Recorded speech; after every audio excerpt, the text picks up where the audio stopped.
নমস্কার সম্মানীয় দর্শক মণ্ডলী, সরকারি কর্মচারীবৃন্দ এবং সম্মানীয় শিক্ষক শিক্ষিকা বৃন্দ। রাজ্য সরকার কবে পে কমিশন ঘোষণা করবে? সপ্তম পে কমিশন ডিএ মামলা তো রায়দানের অপেক্ষায় প্রহর গুনছে। ডিএ পাবো কিনা তার কোনো ভরসা নেই। অন্তত পে কমিশনটা কবে ঘোষণা করবে? কেন্দ্র সরকার যে সিদ্ধান্ত আজকে নিল তাতে এই প্রশ্নটা আবার বড় হয়ে চাড়া দেবে। অন্তত আমার মনে তো এটাই চাড়া দিয়েছে যে রাজ্য সরকার কত তাড়াতাড়ি পে কমিশন ঘোষণা করবে। 26-এ তো ভোট, দুয়ারে কড়া নাড়ছে। ভোটের আগে পে কমিশন গঠন করবে তো রাজ্য সরকার। কেননা কেন্দ্র সরকার তার কর্মচারীদের জন্য যে সিদ্ধান্ত নিল, পে কমিশনের যে গতি ছিল সেই গতিকে কয়েক হাজার গুণ বাড়িয়ে দিল। জানুয়ারিতেই অষ্টম পে কমিশন লাগু হয়ে যাবে। কেন্দ্রীয় মন্ত্রিসভা আজকে টার্মস অফ রেফারেন্স, যেটাকে টোর বলা হয়, এটা অনুমোদন করে দিয়েছে। আর এই টোর অনুমোদন হওয়ার ফলে আগামী দিনে লক্ষ লক্ষ কেন্দ্রীয় সরকারি কর্মচারী এবং পেনশন হোল্ডারদের বেতন কাঠামো নির্ধারণ হয়ে যাবে খুব তাড়াতাড়ি। মাননীয় প্রধানমন্ত্রীজির সভাপতিত্বে অনুষ্ঠিত এক বৈঠকে এই গুরুত্বপূর্ণ সিদ্ধান্ত নেওয়া হয়ে গেছে। এর ফলে সরকারি কর্মচারী মহলে ব্যাপক আলোচনার জন্ম দিয়েছে পশ্চিমবঙ্গে আমরা সব দিক থেকে পিছিয়ে, একটা বেতন কমিশনও পিছিয়ে। তো এই যে অষ্টম বেতন কমিশন গঠন প্রক্রিয়া শুরু হয়ে গেছে, কমিশনের জন্য একটি 3 সদস্যের কমিটিও গঠন করা হয়ে গেছে।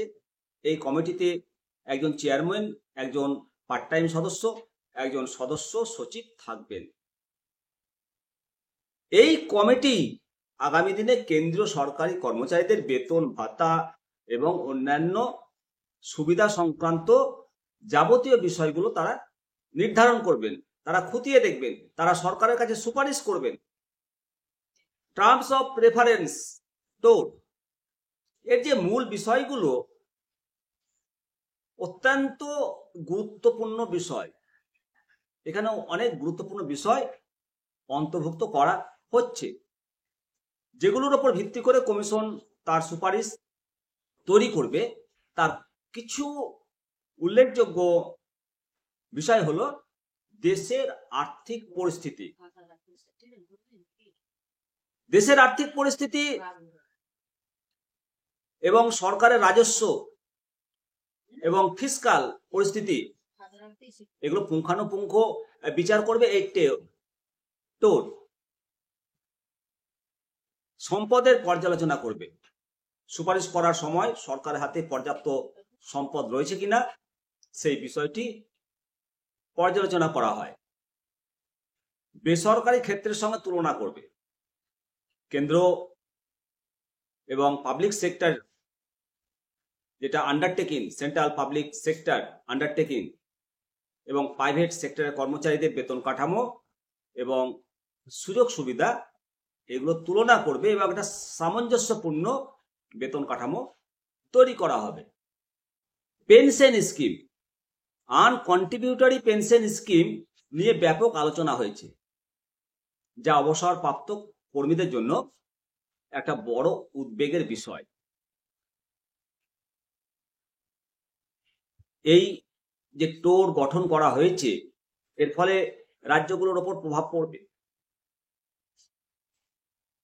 কেন্দ্রের যে বেতন কমিশনের সুপারিশ, এটা শুধুমাত্র কেন্দ্রের কর্মীদের মধ্যে তো আর সীমাবদ্ধ থাকে না।